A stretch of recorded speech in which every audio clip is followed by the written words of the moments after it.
So basically now we're in a position where he be at home and he'll wait till the morning of to knock on my door 15 minutes before he has to go somewhere and be like, can I get a ride?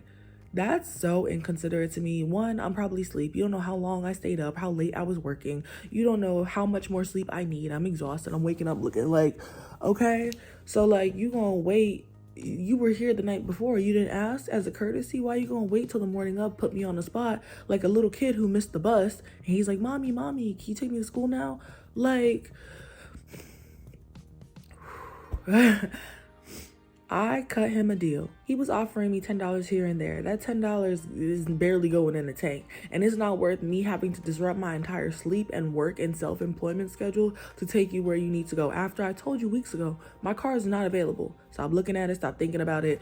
Get your people to do it. Get your friends and family, the same people you was hanging out with on Thanksgiving. When I was alone in the house eating chocolate cake, watching Lion King, go get them to do it. Like, I'm not even trying to be spiteful. I'm not trying to be vengeful. I'm just saying that's the reality. Don't keep coming to me when you need some shit. No, we're not doing that. I was like, all right, whatever. If you're going to be using my vehicle, aka if I'm going to be chauffeuring you around like rideshare, because I don't want anything happening to my car in the last month. He's a decent driver, but I've also had my car returned with some damages and some other stuff. So I'm like, the last month before I paid off for good. Like, I've had this car for 7 years, y'all. For good, I'm not gonna let you be out here driving it in December. People driving crazy. It's the holiday season, traffic, etc. So I was like, I will be driving you. So that means I'm going to and from 20 minutes to drop you off and to and from to come back and, you know, plus whatever groceries you got to get, whatever little errands. So I was like $150 a week. Like, between rideshare, that's probably what you're gonna be paying anyways, but I'm an on-call driver now, and not to mention the gas tank. Like, he's like, what, your car fill up on 20? I was like, I put 10 in, I got a quarter tank. What are you talking about? My car fills up on 20. So anyways, I offered the deal of $150. He was like, your prices are fucking ridiculous, and it's ridiculous because you work at home and you should just be able to give me a ride. Like, just mad hostility energy. I was like, you don't even talk to me, right? You don't talk to your friends like that. You won't talk to your mom like that. You won't talk to your sisters like that. Why the fuck do you come to me with all your insecurities and anger and your lack of priorities and be trying to explode on me? I was submissive as a girlfriend. I'm not submissive as your ex. It's that fucking simple. I'm like, first off, you can fix your fucking tone. You're not even talking to me right, but you need some shit from me. Y'all, it's been blowing me. So he had this like, I'm not paying $150. Oh, that's a good point. I didn't let him use it for free. He forced using it for free. He did not pay me whatsoever for 6+ months. He did not pay me for using my car. After he agreed to pay me $250, he was like, you're talking about the past. I was like, my current situation reflects what's happened in the past. That's why I'm here. And I'm like, I'm behind on my car. I was behind on rent. Like, I caught up on so much stuff by myself, and I'm tired. Like, I'm a sex worker, and this shit's getting exhausting.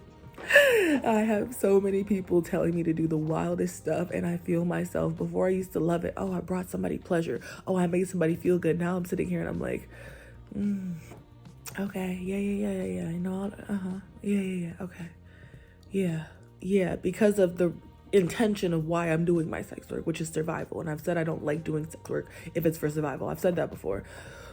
Sorry, this whole vlog's gonna be a rant, but for good reason. For somebody who purchases a PS5 game, and has weed on the table before he has groceries in the fridge, I don't know why I'm acting surprised. Like, this is not oh my gosh, this is just me getting it out.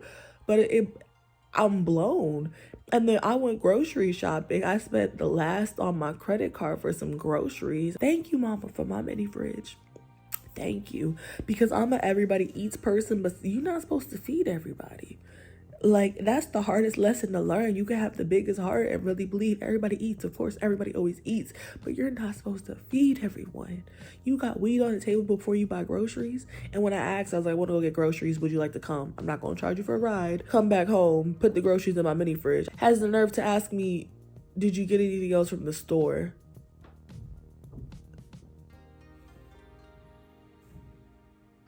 Did you get anything else from the store? Did you go to the store? Where'd you find the audacity? Where did you? And I realized, like, I'm livid about it now. I'm not even livid. I'm just irritated about it now because it's so noticeable. But when I was in a relationship and I was blinded by love, I didn't see it. And that's where my bread went this year, y'all. I know I need to be making more money regardless, but this has been going on all year.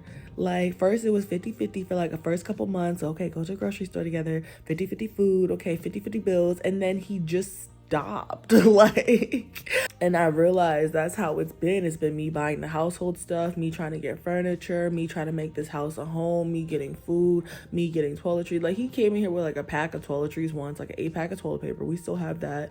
We went half and half on the air fryer, but I could probably count on both of my hands the things he's brought into this household this year. Me, you go on my Walmart account, they show you the items you bought and how many times you bought it. Oh, bought 10 plus times. Oh, bought this many times. You could see I was just buying food all year.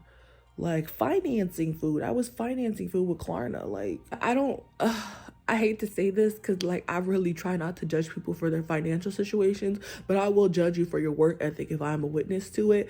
But a broke person who is allowing themselves to stay broke and stay low and stay down, or does not have their priorities straight, and they make money and they put it all into themselves or whatever they want to do or whatever it is, will fuck up your life. They will. And he's back on track now somewhat. I'm not saying you don't get to enjoy life and buy yourself things you like and, you know, smoke to have that little mini vacation, but it's like, don't turn around and be, good morning.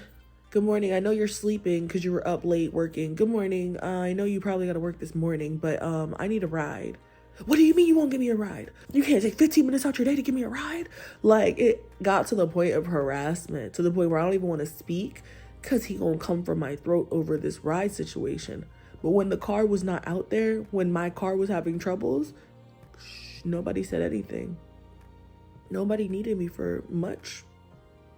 Car wasn't available. Suddenly people didn't want to hang out, didn't need to go anywhere. Like, I was like, oh wow, what a coincidence. Like, sometimes you just have people where you literally can't have shit around them. They're either going to envy it or they're going to exploit the fuck out of it, or try if you don't set strong boundaries. You don't want to pay me so bad. You don't want to pay me for doing your hair. You don't want to pay me for giving you a ride, because I guess you think that's the power of love, but the power of love is making me poor. Well, I'm inspired by other people, not just men, but people who take care of themselves, who want to go to the gym and be better, who want to get their bread up and stack, who understand you got to hustle out here to survive, but also sneak in moments of self-care and self-indulgence, who understand that you have to put your priorities first and make some sacrifices to live the life you want to live and to do what you need to do, and who are actually more considerate and empathetic to those around them and do not drain them.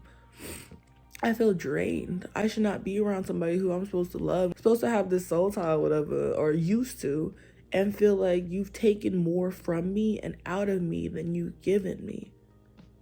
That's been the theme. And for that, we gotta go. Completely disregarding some serious stuff. I was like, I don't like going out when it's dark to come get you. That's a lot. So if I'm gonna do that, it's gonna be worth my while too. We're women, okay? We all have to be careful out here. We all have to be moving accordingly. So to let your ex, who you clearly just don't give enough fucks about, be like, oh, well, there's cameras in the parking lot. You can come out and get me when it's dark, this and the third. Do not come to me and make me seem like I am the fucking villain of your hero story for not wanting to give you a ride, and you can't even pay me accordingly. And I'm out here, like I said, compromising so many things, including my safety and my own self-employment schedule and my sanity. Like, you don't even speak to me right. Y'all, I didn't see it because I was so subservient and submissive and kept giving somebody what they wanted.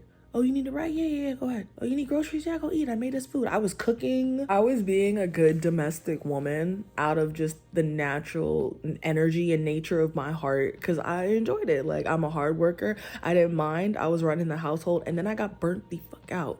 And when finances were even more stressful, I was like, well, I'm not about to be running the household and having to cover the finances for 2 people. So I stopped. I stopped cooking. I was still cleaning. I'm always clean my environment, but I stopped cooking, like family meal prep, all that stuff. I stopped cooking. I stopped doing all the dishes. I was doing so many dishes. Like, we had a whole family or people over and we didn't. All of a sudden, I wasn't really sexually interested. Like, I started keeping space. I started taking interest in just other things, people, places, environments. No, I'm tired. I was put under so much unnecessary stress this year. No.